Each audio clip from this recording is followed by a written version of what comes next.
Vous n'êtes pas un humain vivant une expérience spirituelle. Vous êtes une conscience portant temporairement un costume humain. Votre corps est une technologie cosmique prêtée par l'univers, un véhicule temporaire que vous identifiez à tort comme vous-même. Les tablettes d'émeraude de Thoth ou Tahuti, l'Atlante, tel qu'il était connu des Africains, connu des Grecs sous le nom de Thoth et Hermès, connu des hindous et bouddhistes indiens sous le nom de Triloénagie ou Trilokinath, des Olmèques et des Mayas sous le nom de Quetzalcoatl et Kukulkan, connus des Romains et des alchimistes eurasiens sous le nom d'Hermès Trismégiste. Ces tablettes conservent une sagesse datant d'entre 40 000 et 36 000 ans, qui transcende tous les enseignements spirituels modernes, car les lois cosmiques n'expirent jamais. Comme l'a écrit Thoth, « Comme je suis pour toi Dieu par ma connaissance, vous aussi vous serez des dieux du futur grâce à votre connaissance bien supérieure à la leur. » Vous m'entendrez parler en français, mais ce n'est que la traduction la plus récente pour vous aider à comprendre. Ces tablettes ont été créées avant que toutes les langues latines ne soient pensées. Souvenez-vous de cela alors que je commence. Leçon numéro 1. La conscience précède la forme physique. Votre corps contient votre conscience comme une tasse contient de l'eau. L'eau reste de l'eau quel que soit son contenant. Leçon numéro 2. Le temps forme des cycles plutôt que des lignes. Le temps ne change pas, mais toutes les choses changent dans le temps, car le temps existe comme la force qui maintient les événements séparés, chacun à sa place. Le temps ne reste pas en mouvement, mais vous vous déplacez à travers le temps, comme votre conscience se déplace d'un événement à un autre. Leçon numéro 3. La mort représente une transition plutôt qu'une fin. La flamme de la vie ne s'éteint jamais, elle ne fait que changer de forme. Certains craignent cette réalité. Pourtant, pourquoi craindre de devenir ce que vous êtes déjà? Une conscience éternelle. Leçon numéro 4. 3 canaux transportent la force vitale à travers l'existence dans votre corps. Ceux-ci sont aujourd'hui connus en Inde sous le nom d'Ida, Pingala et Sushumna. La maîtrise de ces courants apporte le contrôle de l'essence vitale elle-même. Leçon numéro 5. L'équilibre forme la loi cosmique fondamentale. Tout déséquilibre finit par revenir à l'équilibre. Vos émotions chaotiques finissent par s'épuiser dans le calme. Leçon numéro 6. Le désordre émotionnel crée le chaos physique. Vos sentiments façonnent la réalité plus directement que vos pensées. La médecine moderne appelle cela la maladie psychosomatique. Thoth l'avait compris il y a 36 000 ans. Leçon numéro 7. Le feu, la force intérieure, transforme tout par une application appropriée. Ce pouvoir brûle en vous maintenant, attendant d'être dirigé. Leçon numéro 8. La connaissance sans application ne crée rien. De nombreux érudits comprennent ces tablettes intellectuellement, mais n'incarnent jamais leur sagesse. Ils restent comme des critiques gastronomiques qui ne mangent jamais. Leçon numéro 9. La lumière représente l'ordre parfait. L'obscurité représente un désordre temporaire. Votre but est de transformer le désordre en ordre, à la fois en vous-même et dans le monde. Leçon numéro 10. La lumière et l'obscurité émergent d'une seule source. La vraie sagesse reconnaît leur unité essentielle. Comment pouvez-vous craindre l'obscurité quand elle vient de la même source que la lumière? Si ces principes anciens résonnent avec quelque chose de plus profond en vous qu'une simple curiosité intellectuelle, abonnez-vous. Ces enseignements vous connectent à une sagesse qui a survécu à l'ascension et à la chute d'innombrables civilisations au cours de dizaines de milliers d'années. Leçon numéro 11. La réalité physique existe en tant que vibration, des fréquences auxquelles vous vous accordez ou non en fonction de votre conscience. La physique quantique moderne confirme ce que Thoth savait il y a des millénaires. Leçon numéro 12. L'ordre émerge du chaos à travers le mot, vibration primordiale organisant la réalité. Thoth instruit, chante le chant de la liberté, crée la haute vibration qui te fera un avec le tout. Tes mots portent un pouvoir au-delà de ta compréhension. Leçon numéro 13. L'espace se courbe plutôt qu'il ne s'étend linéairement. Se déplacer à travers les angles crée des limitations, tandis que se déplacer à travers les courbes crée la liberté. Einstein l'a découvert mathématiquement, Todd le savait expérimentalement. Leçon numéro 14. Équilibrez les énergies polaires pour préserver votre forme physique. Vous maintenez un équilibre vital en vous allongeant avec la tête pointée vers le nord pendant 1 heure par jour, puis vers le sud pendant 1 heure. Trop simple pour être efficace. Les pratiques les plus puissantes apparaissent souvent d'une simplicité trompeuse. Leçon numéro 15. La Terre existe en tant qu'entité consciente avec la même essence de vie qui la traverse comme à travers votre forme. Vous ne vivez pas sur Terre. Vous et la Terre vivez ensemble comme un seul organisme. Leçon numéro 16. Le motif de la fleur de vie relie toute existence dans un schéma unifié de conscience. Toute la géométrie sacrée émerge de ce motif fondamental. Leçon numéro 17. Votre transformation personnelle sert l'évolution universelle. Votre croissance contribue au développement cosmique. Mais quelle différence une seule personne peut-elle faire, demande le sceptique. Quelle différence une seule cellule peut-elle faire dans votre corps? Tout changement commence par des unités individuelles. Leçon numéro 18. Les âmes grandissent cycliquement, comme des flammes dans l'obscurité, s'étendant et se contractant tout en évoluant continuellement. Ce qui apparaît comme une régression représente souvent la préparation nécessaire à une plus grande expansion. Leçon numéro 19. 9 dimensions imbriquées composent le cosmos, chacune régie par des lois de conscience spécifiques. La théorie des cordes modernes propose des concepts similaires avec des dimensions supplémentaires. Leçon numéro 20.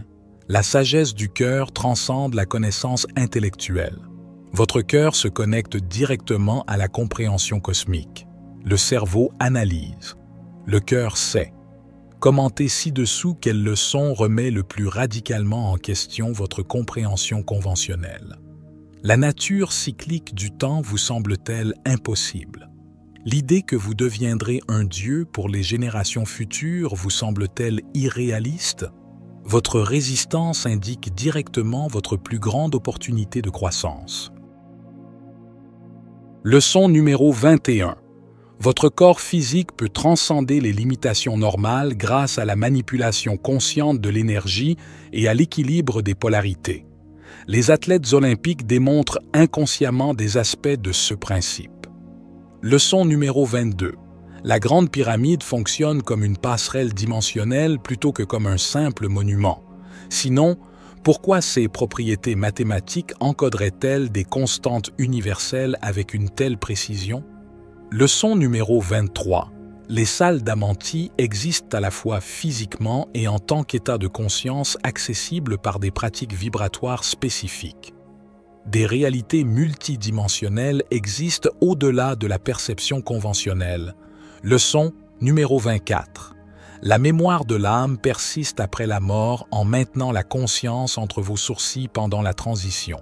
Le livre tibétain des morts décrit des pratiques similaires issues d'une tradition différente. Leçon numéro 25. Les barrières dimensionnelles se dissolvent grâce à des techniques de conscience spécialisées décrites dans les tablettes. La méditation représente le début de ces pratiques et non l'aboutissement. Leçon numéro 26. Le mot organise la réalité. Vos schémas de parole créent votre monde. La vibration sonore représente votre outil créatif le plus puissant. Faites attention à ce que vous dites à l'existence. Leçon numéro 27. Le service accélère l'évolution. Donner multiplie votre capacité à recevoir. L'égoïsme se contracte. La générosité s'étend. Leçon numéro 28. La vraie liberté vient de la maîtrise de soi plutôt que du contrôle des circonstances. Le contrôle externe représente une illusion. La maîtrise interne crée une véritable liberté. Leçon numéro 29. La création se manifeste à partir d'un potentiel infini déjà présent dans la conscience. Rien de vraiment nouveau n'émerge jamais, seulement la réorganisation d'éléments éternels. Leçon numéro 30. Le pouvoir doit s'équilibrer avec la sagesse pour une application constructive. La force sans perspicacité devient destruction. La connaissance sans éthique crée des monstres. Leçon numéro 31. Les civilisations anciennes ont atteint des sommets que nous avons du mal à comprendre. Thoth a écrit « Nous, de la grande race, avions une connaissance au-delà de la compréhension humaine. Sagesse que nous avons acquise auprès de races nées des étoiles, bien au-delà de la compréhension humaine. » Notre civilisation avancée pourrait-elle en fait représenter une reprise après des effondrements antérieurs? Et marchons-nous dans la bonne direction? Leçon numéro 32. La liberté vient en reconnaissant que vous n'avez jamais été vraiment lié. Vos limitations existent principalement dans la conscience. La porte de la prison est ouverte, mais vous restez à l'intérieur par habitude. Leçon numéro 33. La réalité ultime ne peut pas être conceptualisée, mais seulement vécue directement. Tous ces mots pointent vers quelque chose au-delà des mots. Leçon numéro 34. Votre sagesse accumulée fait de vous des dieux pour les générations futures. Comme Thoth l'a mentionné, « Comme je suis pour toi Dieu par ma connaissance, vous aussi vous serez des dieux du futur grâce à votre connaissance bien supérieure à la leur. Seulement si nous faisons vraiment le travail intérieur et nous élevons consciemment. Quelle responsabilité accompagne ce potentiel? Leçon numéro 35. La connaissance traverse les civilisations, oubliée puis redécouverte. L'âme de l'homme avance toujours, non liée par une seule étoile. Il est possible que beaucoup de nos ancêtres soient partis vers différentes planètes et aient commencé des civilisations en tant que forme de conscience, quelque chose à méditer. Les enseignements des tablettes d'émeraude de Thoth nous conduisent au cœur même de notre essence divine, nous rappelant que nous sommes bien plus que ce que nos yeux perçoivent. Nous sommes des étincelles de la conscience universelle, vêtus temporairement d'un costume humain, traversant l'expérience terrestre pour évoluer, apprendre et nous souvenir de notre nature éternelle. Ces leçons anciennes nous invitent à éveiller notre conscience à la vérité ultime, que nous sommes un avec le tout, que la séparation n'est qu'une illusion, et que la lumière et l'obscurité, la vie et la mort ne sont que des aspects d'une même réalité infinie. En embrassant cette sagesse, nous transcendons les peurs, les doutes et les limitations qui entravent notre âme et nous nous alignons avec le flux sacré de l'univers. La spiritualité véritable réside dans la réalisation que nous sommes déjà libres, déjà divins, déjà éternels. Notre voyage ici-bas est une danse cosmique, une opportunité de transformer le chaos en ordre, l'ignorance en connaissance et l'ombre en lumière. Chaque souffle, chaque pensée, chaque action est une occasion de manifester cette vérité dans notre existence. Ainsi, en marchant sur ce chemin spirituel, nous devenons des co-créateurs conscients, des gardiens de la sagesse ancienne et des ponts entre les dimensions. Nous honorons notre rôle dans le grand plan cosmique, en servant non seulement notre propre évolution, mais aussi celle de l'humanité et de la Terre elle-même, qui est une entité vivante et consciente. Que ces enseignements résonnent en vous comme un appel à l'éveil, vous guidant vers la réalisation de votre véritable nature. Souvenez-vous, vous êtes une étincelle divine, un voyageur éternel, et votre existence est une célébration sacrée de la conscience universelle.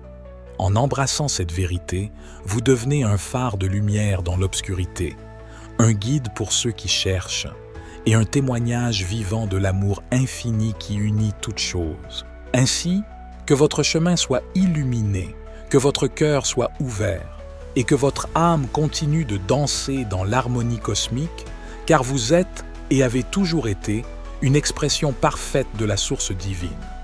C'était David. Pour la sagesse infinie, soyez bénis, mes amis.